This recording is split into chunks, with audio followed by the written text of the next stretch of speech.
welcome back to Lorewatch. Reyes is still in that Red Lobster parking lot, Martina is still mad, and my lawyer has advised me not to make any more comments on that situation. I'm Naya. Tired. Did a lot of reading. And I'm Goose. A little bit still under the weather, but the certified yapper of today, and still the #1 Sojiro apologist. And boys, we got lore dumped. Woo! Lore dump, lore dump, lore dump. Heroes Ascendant finally out, and today we are going to be talking about the very first one, starring Lifeweaver and Symmetra, Rebuilding Ruins. Woo! We originally wanted to do 2 at a time, but there's just so much to talk about in this book. There are a lot of details that we would like to just comb and go over. So, yeah, that's what we're here to do. It's a thick book. It is. I was kind of scared. I was like, oh, it's probably going to only be like 20 pages max for each. No. They were like, you are going to get your food. Mm-hmm. The stories were not so short after all. Yeah, and if I remember correctly, like, the normal short stories online for Overwatch are only around like 10-ish pages long, maybe 20. And like some of these go way over that. And there's one in particular that we'll go over in the future that is just packed, let's just say. But no. Yeah. Spoilers ahead, because I know some people out there love to be spoiled and then act all like, what do you mean this was a spoiler for something? We're spoiling the book. You were gonna read the book and then you read the book. I didn't think you were gonna read the book. Yeah, no. Guys, we read the book, and yeah. I believe Rebuilding Ruins is a total, including the title and page title page and illustrations, is 42 pages. Mm-hmm. And so yeah, let's just jump right into Rebuilding Ruins, written by, and apologies if we are pronouncing these very, very wrong, Corinne Duyvis and Sangu Mandanna. Satya, remember our good old days at the academy? You complained constantly about everything, and then you dropped out. I saw it as an early graduation. So, Rebuilding Ruins, and most of the short stories, actually.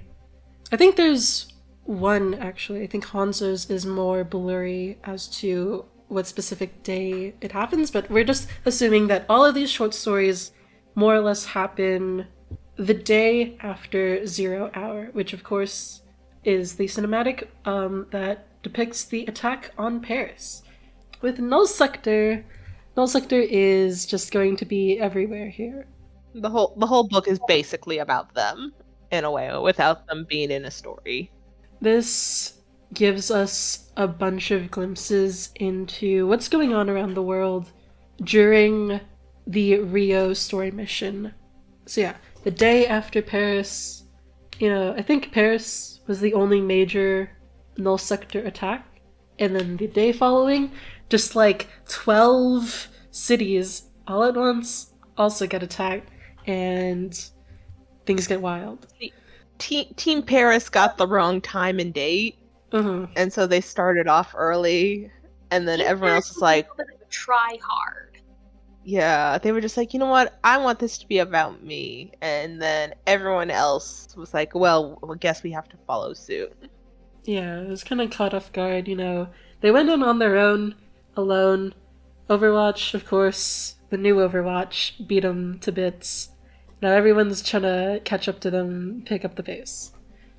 Of course, at this day after Paris, it's been the Rebuilding Ruins takes place around 11 years since Satya Vaswani, aka Symmetra, had last seen Naran Proksamani, who is, of course, Lifeweaver.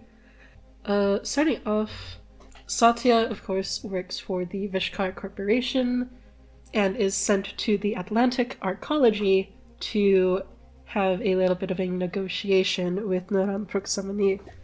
We should explain what that is, for those of us not in the know. So, for those who don't know, the Atlantic Arcology is a freestanding and self-sustaining scientific city in the middle of the Atlantic Ocean, which is pretty cool. And we actually get to see kind of what it looks like through the descriptions of the story itself and on the cover, which we, of course, have been analyzing for well over half a year, and it's very pretty. It is free from the governing laws of any other nation on the planet. It's part of the Hyperloop line, which is just very, very fast trains that go to major cities, like East Esperanza, Midtown, yeah. On it, there is Neron Proximity, as well as other members of the collective, which are just some very, very based scientists who just want to innovate for the betterment of people, and I think they're really cool. Context is Satya, part of Vishkar. Vishkar wants to reach out to Neron again, and they make plans to meet up in the Atlantic Arcology. So she arrives via helijet, sponsored by Vishkar, but of course the helijet kind of messes up her hair, which is not fun. I relate to Satya a lot in this. I believe that might be because of the autism. Perhaps. Maybe just a I smidge. get it. Maybe, you know. Anyways. Yeah, no, they were not afraid to once again remind us that our girlie has autism. There is a section where she isn't able, like, she's uncomfortable in her clothes, and it reminded me of when I was like 5 through the age of 7 and I wasn't able to wear socks. Oh. They really got us with the autism. And it's little things like that where I'm just like, yeah, no, they've remembered. They remember that she's autistic. And, you know, there's been so much lore switch-ups that I'm so glad that they remembered. Yeah. They hit her with the autism beam. They hit him with the autism laser. Yeah. And it's great to see that they are unapologetically bringing up that detail all throughout the story. She lands in the Atlantic Arcology, takes note of how it looks, all its like spires and like colorful corals, architecture is just pretty all around. And I love the way that she like describes things, because of course Rebuilding Ruins mostly is from Symmetra's point of view, and just like all the details she noticed, everything is just wonderfully written.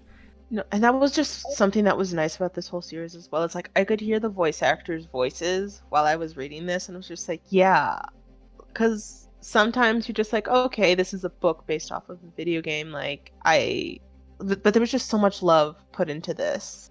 It's incredible and very impressive. But of course, non-surprisingly, Lifeweaver Arpuki is late, but he does eventually arrive, and things are instantly awkward because, you know, it's been 11 years since Lifeweaver more or less dropped out and disappeared from the Vishkar Academy. Satya and Neron were very close friends and roommates, and it's just, he disappeared without really saying much. Can I just say how ADHD of him that is? Like, you never talk to someone for 11 years, you love them, but God help you, you can never send a text ever. Yeah. Mm-hmm. He probably thought he said goodbye and everything, and then he just woke up in the middle of the night like a couple months later, and he was like, oh, he never said goodbye to Satya! Oh my god, I imagined that! Mm-hmm. I should text her! And then he never texts her. Yeah, he went straight back to sleep. And then by morning he had forgotten about it. Such a mood, but also very sad. And, you know, all throughout their first interaction, with Satya being the representative of Vishkar, just trying to get the mission done, talk to him, see what he says, get out of there, because, you know, the meeting itself was very hastily done. You know, she gets, you know, some advice from Sanjay, who is her, like, supervisor and higher up, among other things that we'll get into later. Some hastily written stuff from the legal team, and she's just thrown out there, so she just wants to get this done.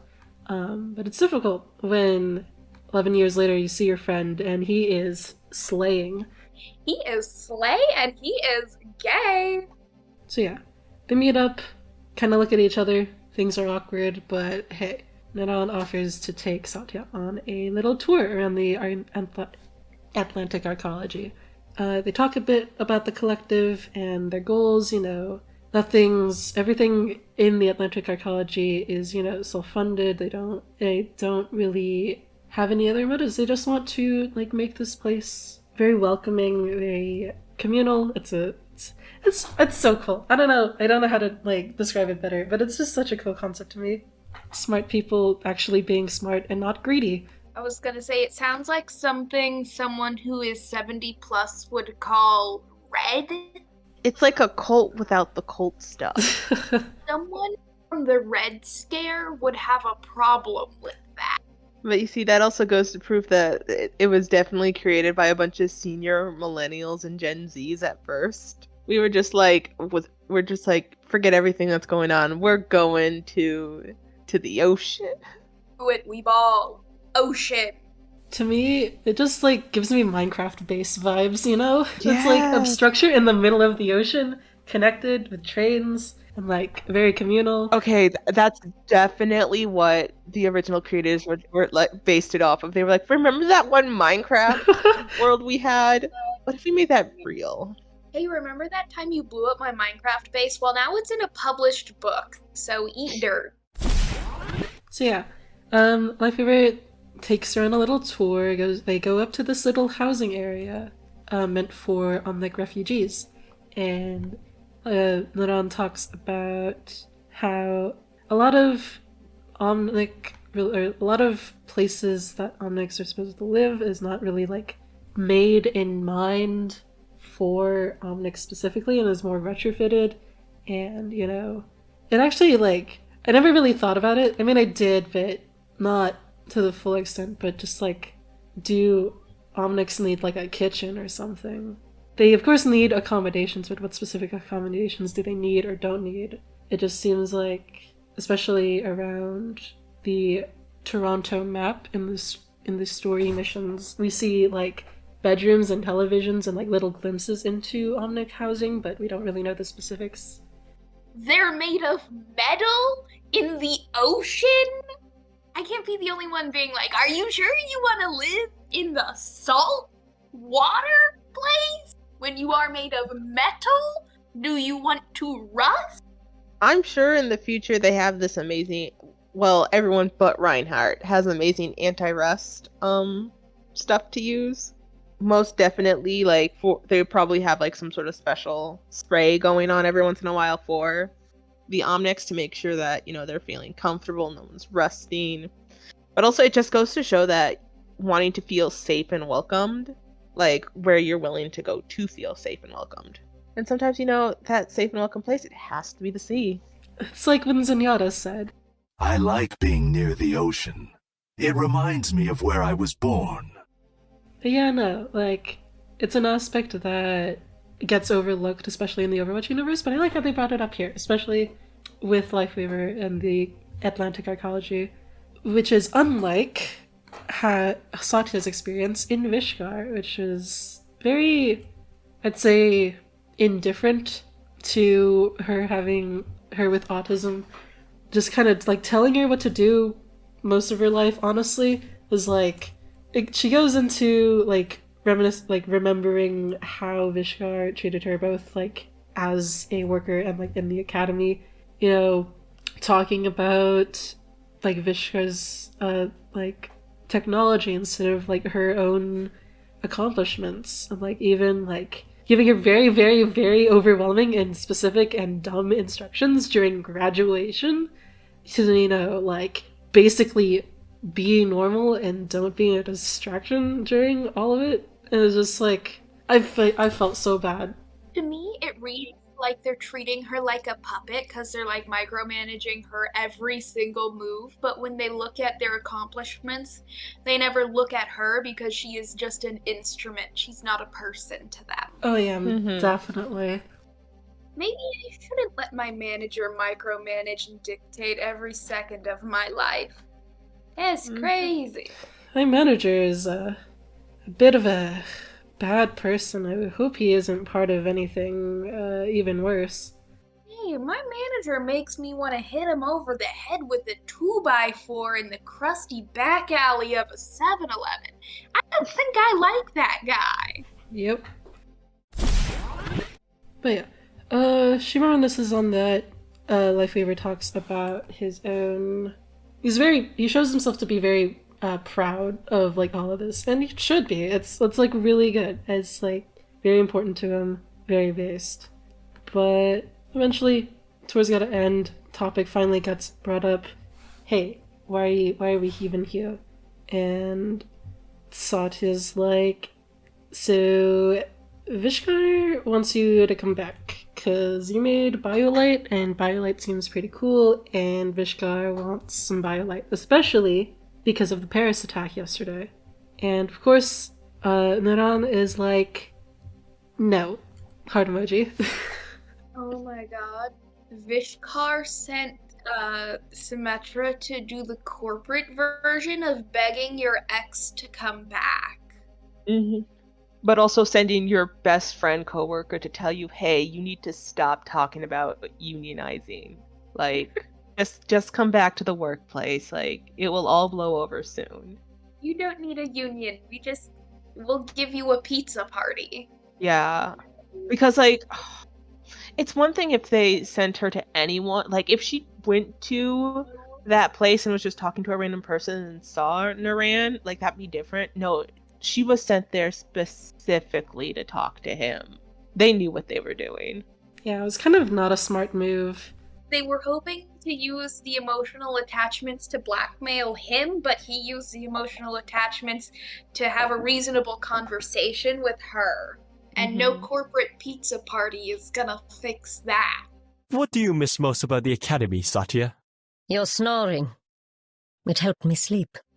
So yeah, after he says, nuh-uh, Satya's just like, bro, come on. Like, Vishkar is here to help mostly, but things start cracking, and, you know, Lifeweaver tells her, like, he's not mad at her specifically, he just doesn't like Vishkar itself, but then she's like, I'm part of Vishkar, and it's like, you don't have to, you know, you're your own person. You don't have to do all of the stuff that, like, Vishkar tells you to do. And, you know, it's like, she's already had, like, a million doubts up to this point. Yeah, and she also feels like she owes Vishkar so much because she grew up in poverty. No, but so, like, you know, there's like so many little things. I'm just like, oh, that was definitely held over your head back when you were still in the academy as a student. Like, oh, that was like just little things that you read through and you're just like, oh, they definitely were like, look, you got to stick with us or else where are you going to go, girl? There's no life for you out here. But here, there's something for you. Trade offer. I receive your entire life, all of your work, and I don't have to give any of the credit. You receive. You don't have to go home. You will have a chance at a career. You'll receive. Very nice hotel and corporate pizza party. They kind of get into a little heated argument, you know, like, if Lifeweaver never planned to join Vishkar, why is she even here? Why is he wasting her time? Well, no time to worry about that, because there is screaming going on in the arcology, and whoa, what do you guess? What do you guess? It's null sector. Null sector's here. It's always null sector. When it's not Talon, it's null sector. Ronald Good old Ronald Matra. Love me some Ronald Matra. Just can't get enough of that guy.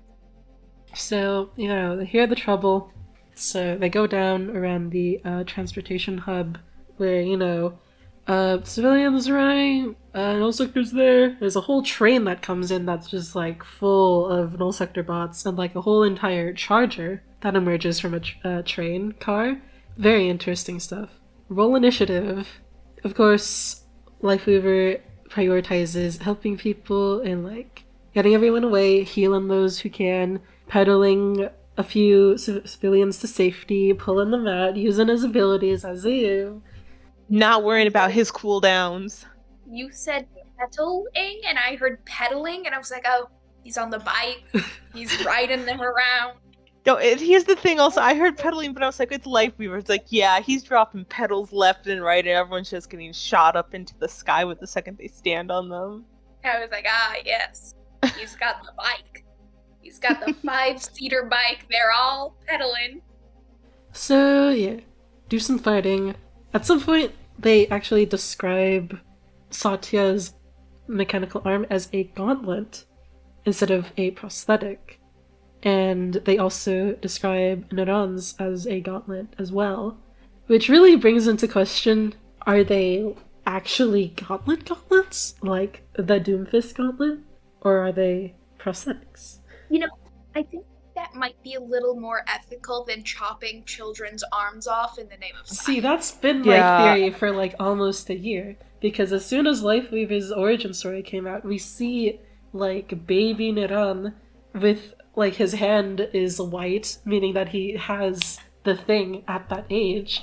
It's like, did they chop his arm off? Like, Like, what are the chances you'll just conveniently find not one, but 2 super geniuses who are conveniently missing their hands? Like, and you'd have had to have chopped like one arm off. like maybe with Symmetra, like she grew up in a poor background, but Lifeweaver's a nepo baby. You're rich. You can't just be taking arms like So, that. like, here's the thing as well. When it comes to science and making people look amazing, the rich will, like, I'm pretty sure maybe his parents really wanted him to get into that school.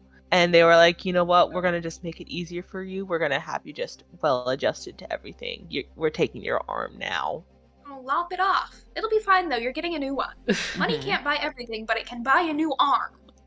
Which is great, because we're taking the other one off. Makes sense to me.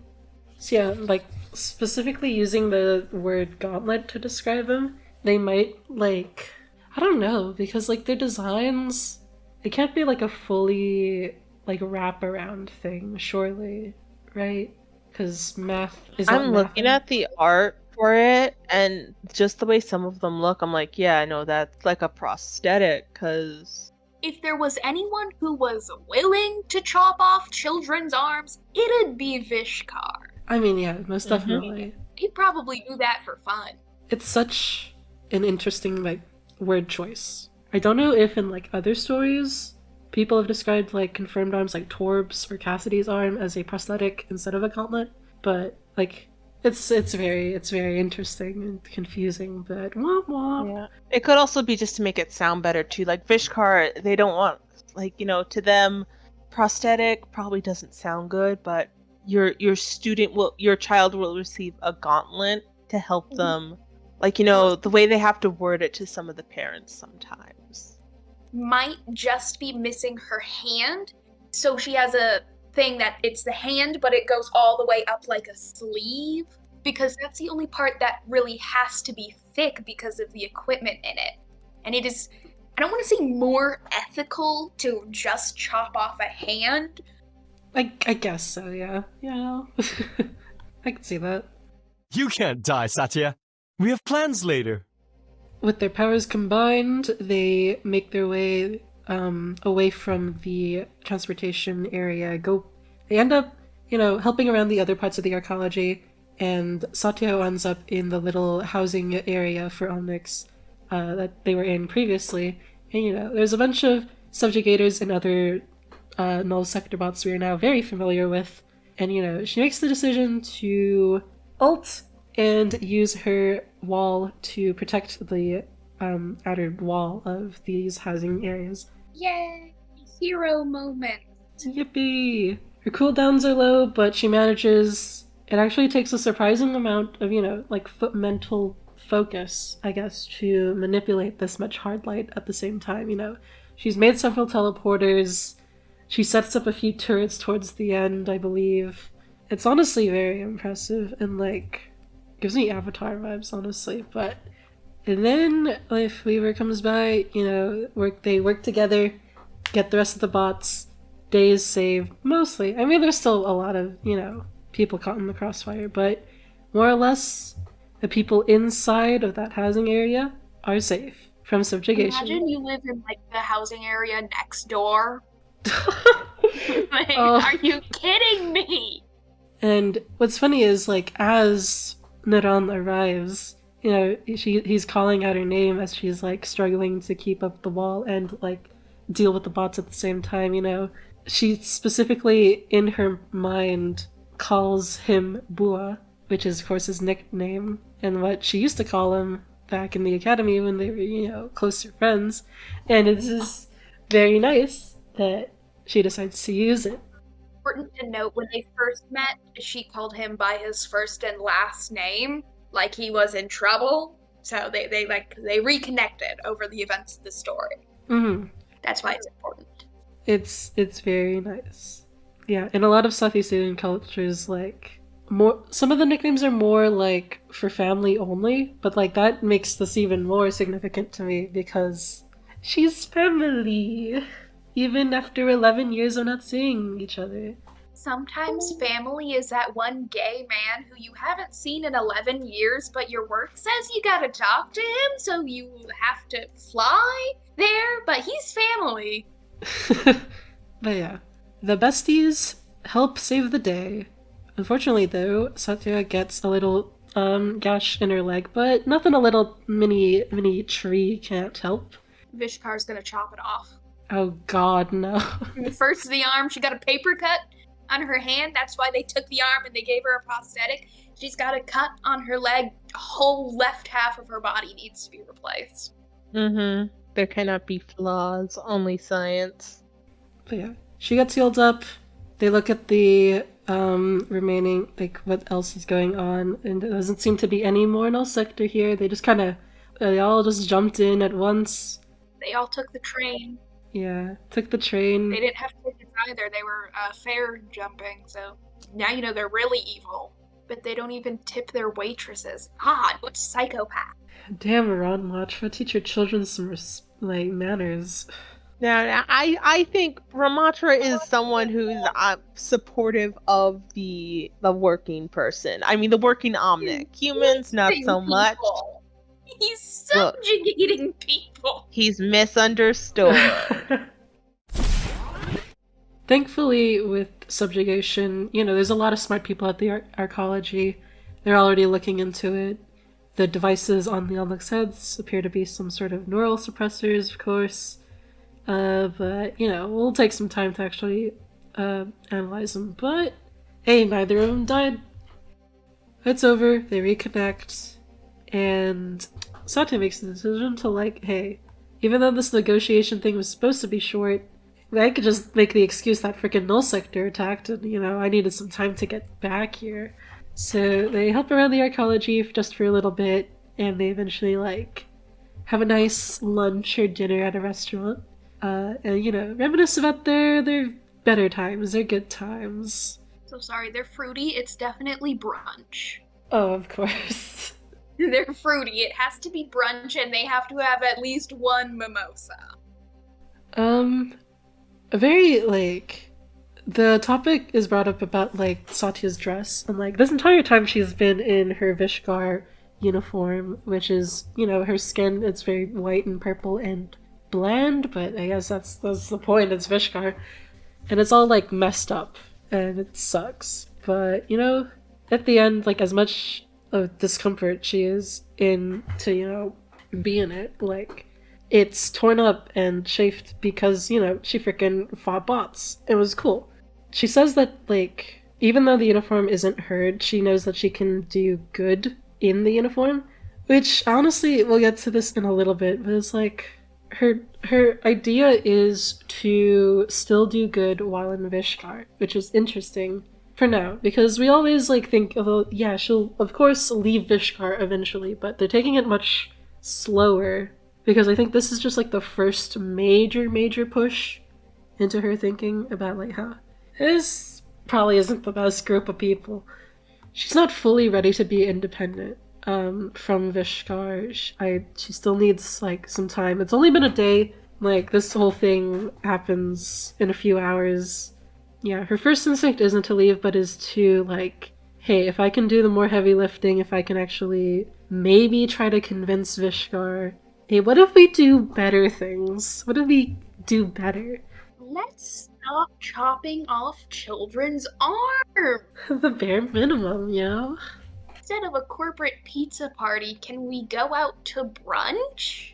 Yeah, no, because she doesn't want to be an enemy of Vishkar, because then she'd spend a lot of energy, like, fighting back against them. But if she can instill change in the problem itself, I feel like that's a good idea. It's a good start for her arc. And it makes sense, again, because, like, she isn't fully radicalized yet, I guess, if that's the right word. And, like, Nadon has hope in her, which is good.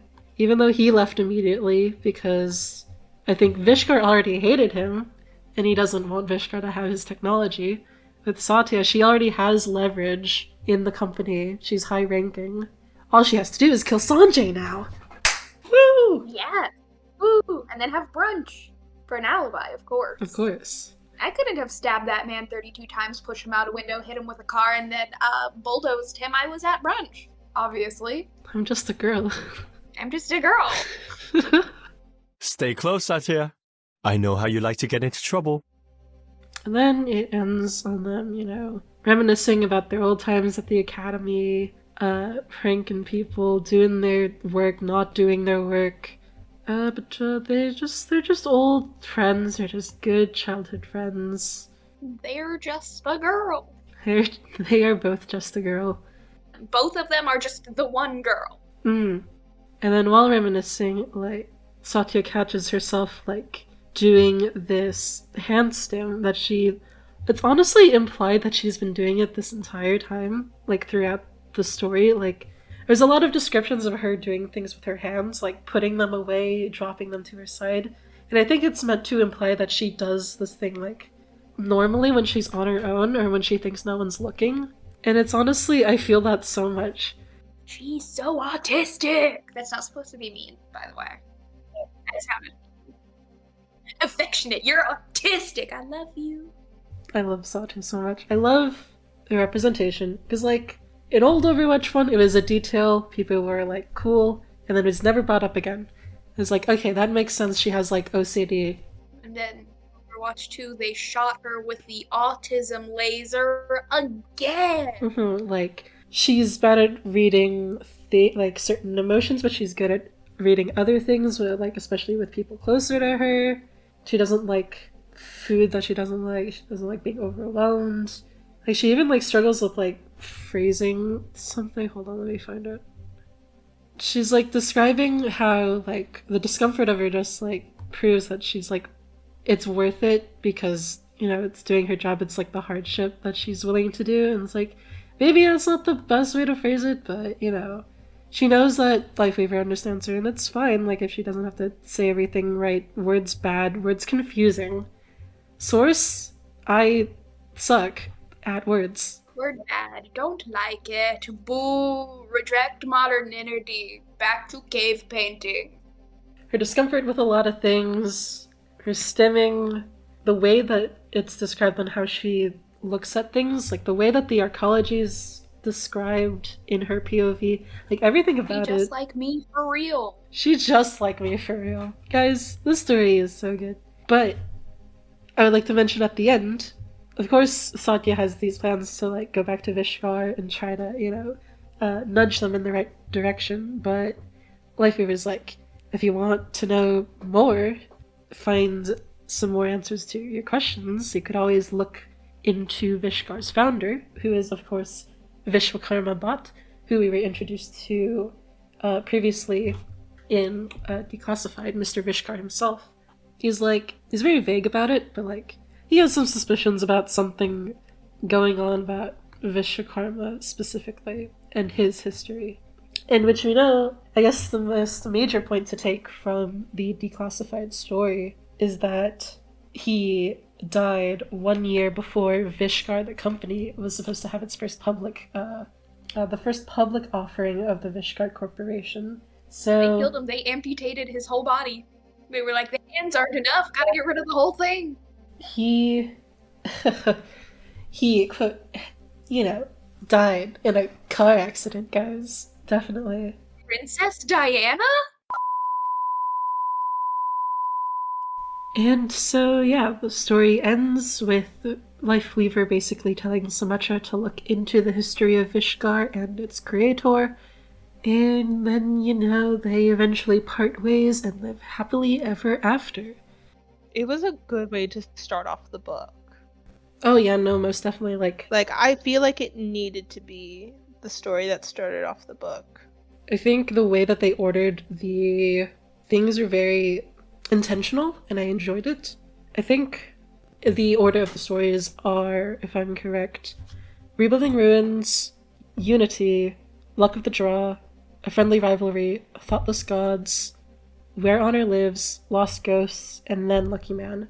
So that is, the edge cases, plus the Junkers, and then it goes into Thoughtless Gods, which technically, these two, we pair them a lot because they happen right after each other, but they're still overall an edge case, but there's just so much in Thoughtless Gods. I won't shut up about it until we cover it. There is so much in Thoughtless Gods. You were going off in the Discord. I was broken, bro. And then Where Honor Lives, honestly, I get that it's technically still an edge case, but if you have a two-parter-ish edge case, it kind of just feels a little bit awkward that Hanzo is inserted right before the more OG Overwatch, Ana, Jack, and Sombra arc, I guess.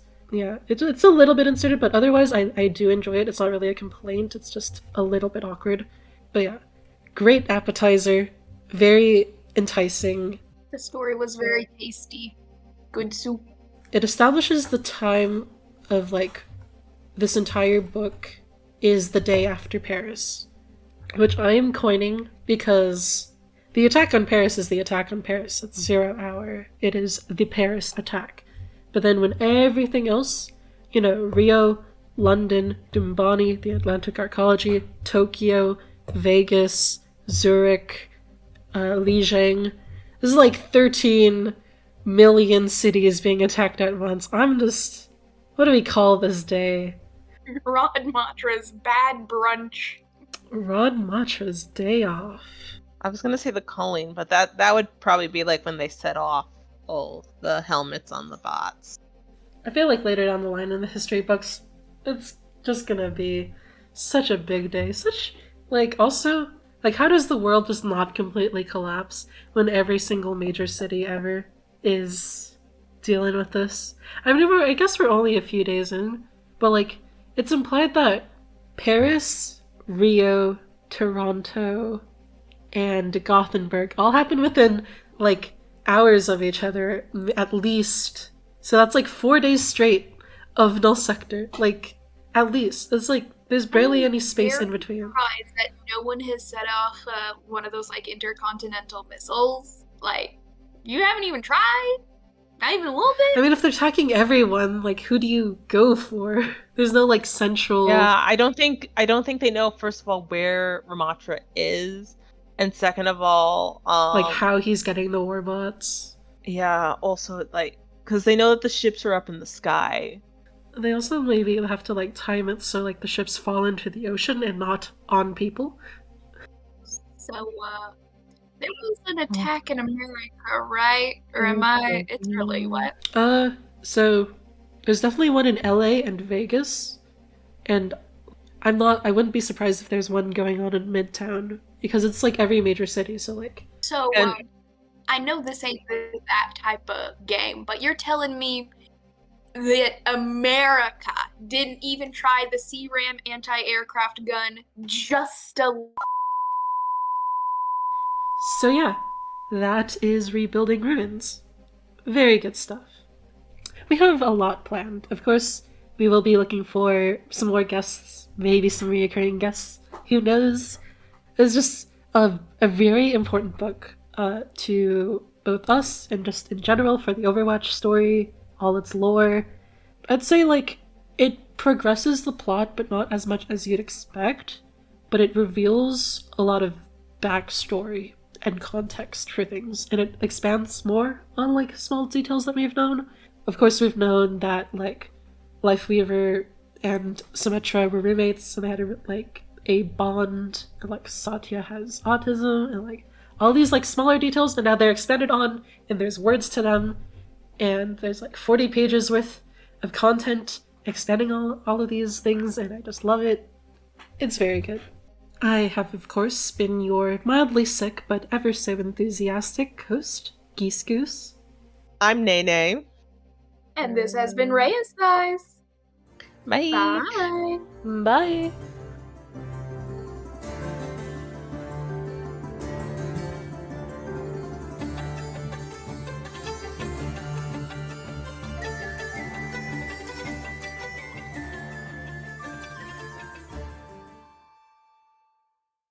How old is Lifeweaver? 31? I need his skin. Not his routine. I want his skin. Give it to me. Oh. Okay.